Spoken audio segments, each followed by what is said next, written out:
Chief Justice Mogoeng is facing criticism as well as calls for him to retract comments he made in support of Israel in its conflict with Palestine.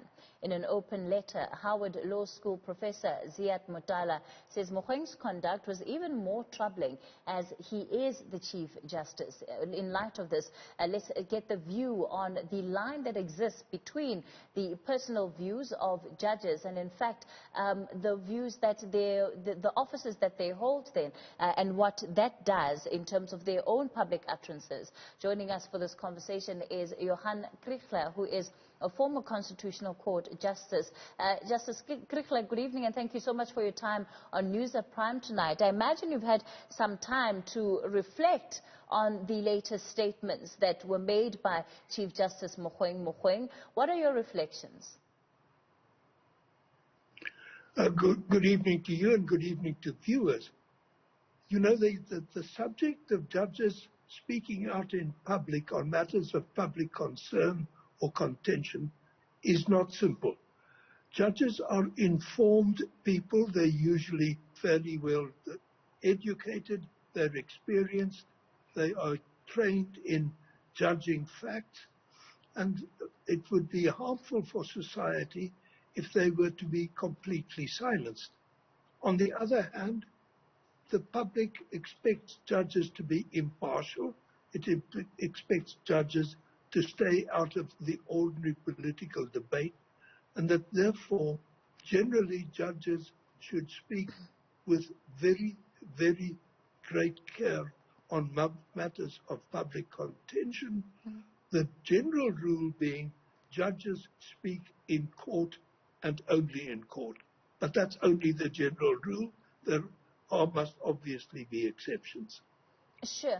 And let's talk about what some of those exceptions are, especially where it almost draws on the personal views of somebody and where the conviction over religion seems to be so strong in the case of Chief Justice Mogoeng. I'm sorry, I did not quite follow that question.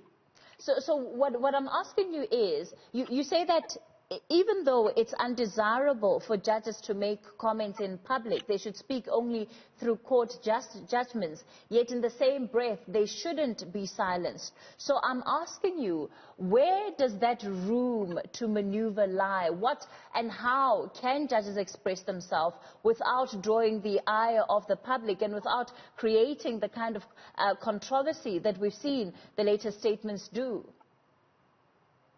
You simply cannot draw a straight line and say, this side is wrong, that side is correct. It depends on what you are speaking about. It depends on where you are speaking. It depends on to whom you are speaking. And very, very important, it depends on how you express yourself. My own personal view, but that is a view that others may differ from, is that it is undesirable for a judge to speak on a highly emotional, contentious matter, such as the Israeli-Palestinian confrontation. But the Chief Justice thought differently. Whether his judgment is correct or mine is correct is a different matter.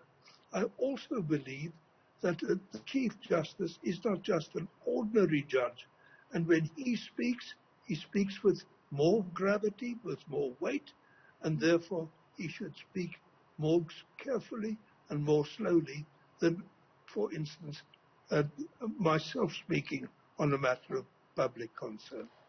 Do you think that the Chief Justice should withdraw those comments, as has been made by some sections of society, that in fact, if they are to trust any kind of presiding that he may do over a case involving any of the groups that he was speaking on, that would jeopardize the ability to fully attain justice?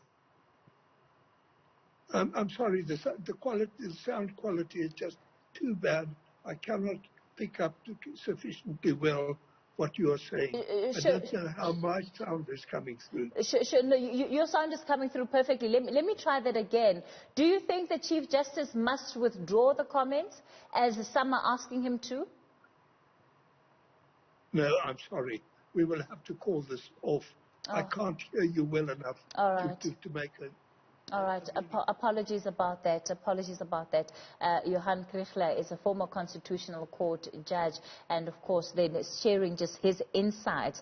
And of course, you would have seen the massive backlash, rather, that has come out following those comments made by the Chief Justice Mogoeng. In fact, let's take you to a bite of the Chief Justice in terms of what he had said that has caused all of this uproar. Did Israel take away our land? Did Israel take away the land of Africa? Did Israel take the mineral wealth of South Africa and of Africa? So we've got to move from a position of principle here. I cannot, as a Christian, do anything other than love and pray for Israel, because I know hatred for Israel by me and for my nation can only attract unprecedented curses upon our nation. So what do I think should happen? I think, as a citizen of this great country, that we are denying ourselves a wonderful opportunity of being a game changers in the Israeli-Palestinian situation.